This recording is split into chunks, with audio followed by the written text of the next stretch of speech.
What's up mga idol? Justin Brownlee injured, hindi maglalaro sa Game 2. Pero bago mo sana ipagpatuloy ang panonood mo, ay huwag mong kalimutan na mag-subscribe bilang suporta sa aking YouTube channel. Maraming salamat idol. Konting update lang muna tayo sa kabilang bracket, laban ng Rain or Shine at TNT Tropang Giga. Alam naman nating lahat na nakuha na ng TNT ang unang panalo, matapos lang naman nilang lampasuhin ang Ross. Pero palaban talaga itong si Coach Yeng, dahil ayon sa kanya ay maganda daw ang pakiramdam niya kahit natalo sila. Alam niyang marami silang pwedeng ma-improve sa Game 1, na siguradong makakatulong sa Game 2.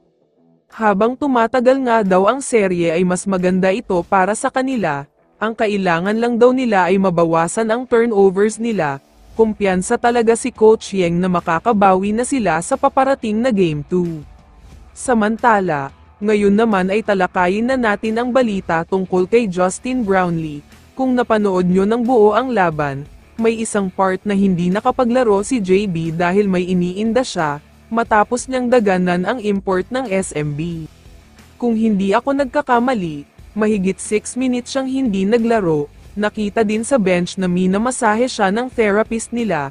Hindi naman daw sobrang malala ito pero ayaw na muna daw siyang isugal ni Coach Tim.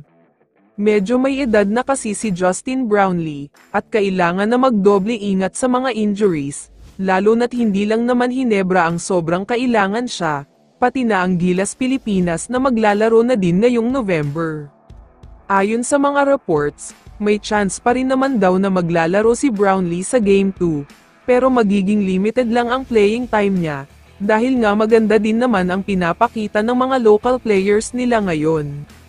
Sa Game 1 nga ay distributed ng maayos ang opensa nila, gumawa sina RJ Abarientos, Stephen Holt, Nords Pinto, Joe Devance at madami pang iba, kaya hindi masyadong nahirapan ang Hinebra sa naging laban na ito.